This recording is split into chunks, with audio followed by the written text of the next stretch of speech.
श्रीमद् कुंज विहारे नमः। श्री स्वामी हरिदास विजय तेतराम। भगवत प्राप्ति में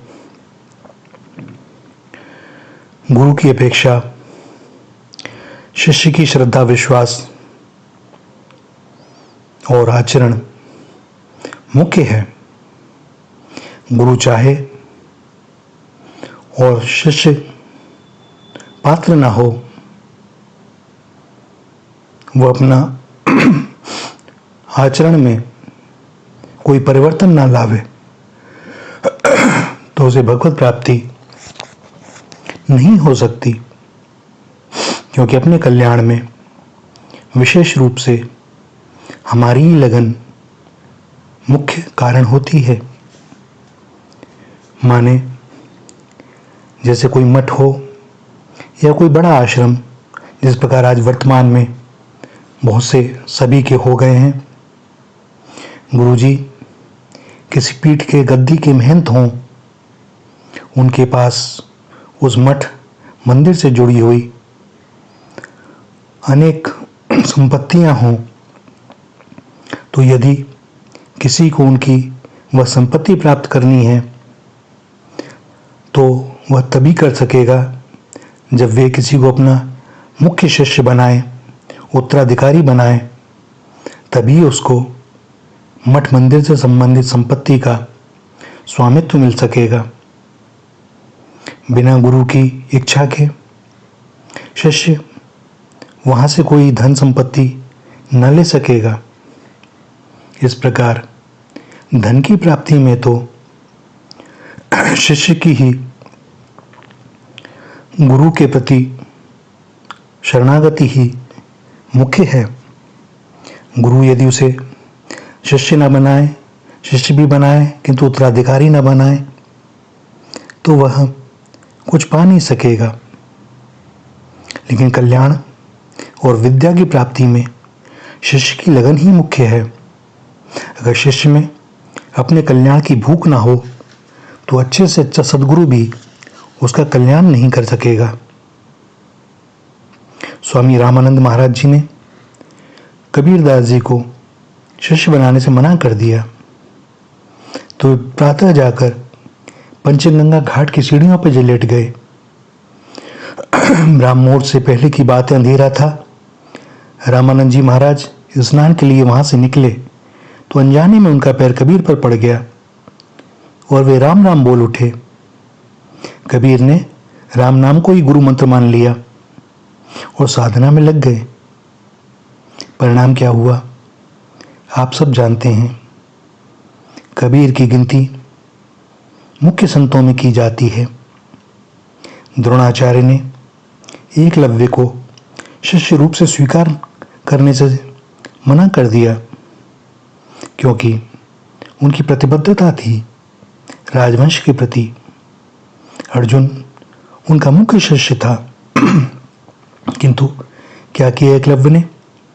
उसने जंगल में द्रोणाचार्य की प्रतिमा बनाई और उनको गुरु मानकर धनुर्विद्या का अभ्यास शुरू कर दिया। परिणाम वह अर्जुन से भी अधिक कुशल हो गया। 2011 में दास गया था देवबंद के पास सुकताल में, जहां पर प्रथम भागवत हुई थी।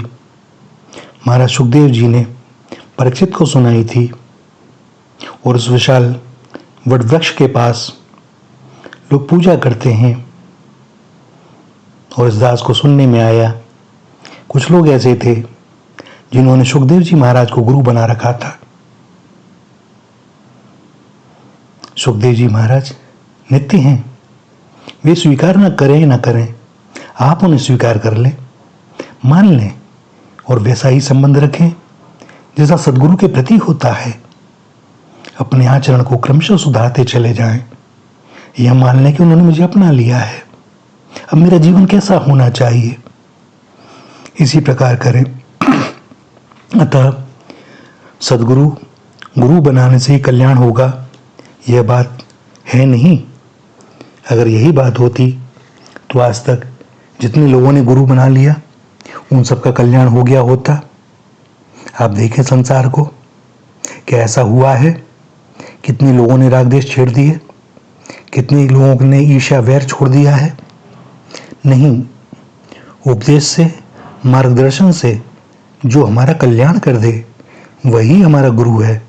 चाहे हम उसे गुरु माने या न माने, वह हमें शिष्य माने या माने न माने। गुरु को चाहे हमारे बारे में कोई पता हो या न हो।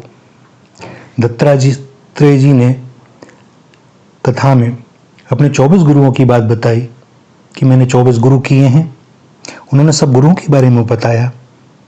तो क्या आप विचार करें, उनमें से किसी ने भी कहा दत्तात्रेय जी से कि हाँ तू मेरा चेला है?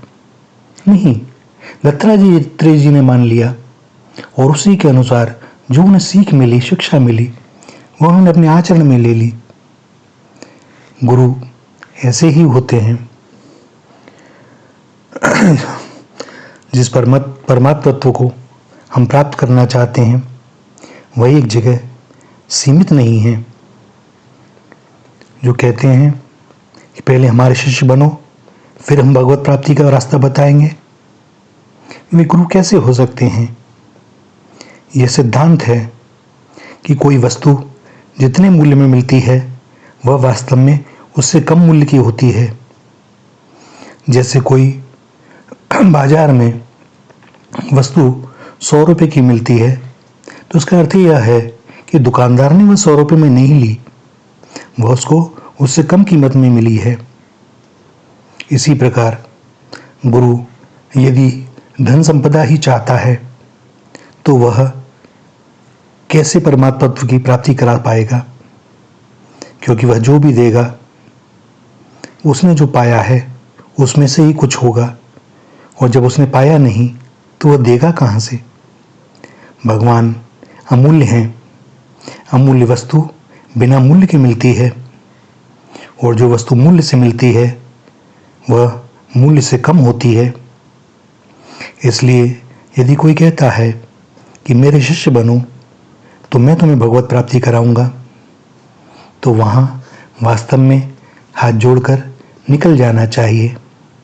समझ लेना चाहिए कि कम से कम यहाँ से तो भगवत प्राप्ति संभव नहीं है, और सत्संग ही सुनना चाहिए। सत्संग से, में सुनी हुई बातों से हमें अपना कल्याण करते रहना चाहिए, अपने दोषों को देखना चाहिए और क्रमशः अपने अंदर सुधार करते रहना चाहिए।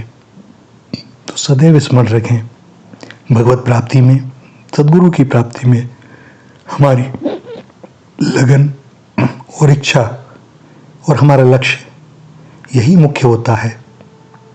श्री राधा, श्री राधा, श्री राधा।